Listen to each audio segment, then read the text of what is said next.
네, 이어서 오늘 이 뉴스 전해드리겠습니다. 코로나19로 세계인들의 인사법이 바뀌고 있습니다. 팔꿈치를 대거나 주먹 인사를 하는 등 타인과의 접촉을 최소화하는 건데요. 반면 악수는 점차 설 자리를 잃어가는 모습입니다. 문재인 대통령의 취임 3주년 특별 연설. 연설이 마무리되고 마지막 인사가 이어집니다. 악수 이렇게 못할 것 같습니다. 인사만 하고 가겠습니다. 수고하셨습니다.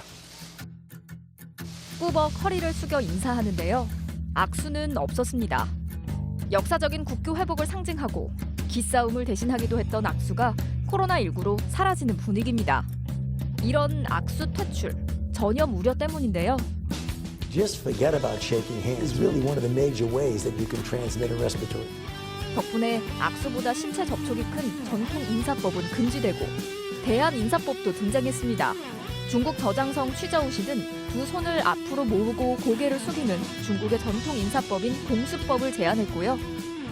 영국의 찰스 왕세자는 자신의 양 손바닥을 마주치는 인도식 나마스테 인사법을 선보였죠. 손 대신 발로 인사를 하기도 하는데요. 무관중 개막을 한 프로야구장에선 하이파이브 대신 로우파이브까지 등장했습니다.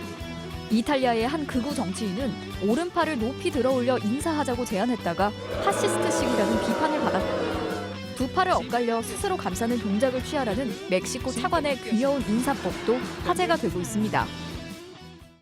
네, 요즘 코로나 우울증을 앓고 있는 사람들이 많다고 합니다. 의료기술이 열악했던 조선시대에도 역병으로 생긴 마음의 병을 이겨내기 위한 노력이 있었는데요. 지금 적용해도 손색 없을 지혜로운 방법입니다. 코로나19 봉쇄령에 스트레스가 쌓였다는 이유로 아내를 발코니에서 밀어버린 영국 남성. 원화 모집이 잘 안 된다며 3살배기 원생을 폭행한 어린이집 원장. 코로나 사태 장기화로 일어난 사건들입니다.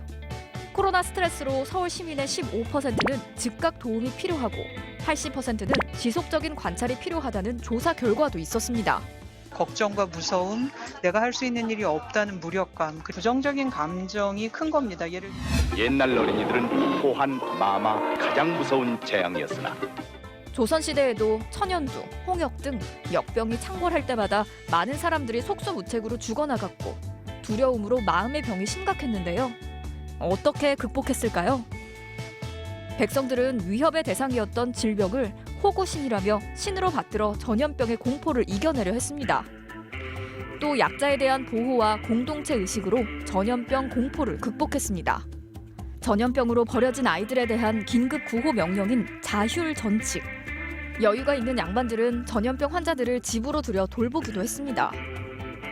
경북 문경에 있는 대승사는 신분을 따지지 않고 사람들을 불러들였고 승려들은 감염을 각오하고 죽을 끓여 먹이며 이들을 돌봤습니다. 감염 공포를 이겨낸 방법, 바로 공동체 연대와 보살핌이었습니다. 지금 우리에게도 필요해 보입니다. 오늘 이 뉴스였습니다.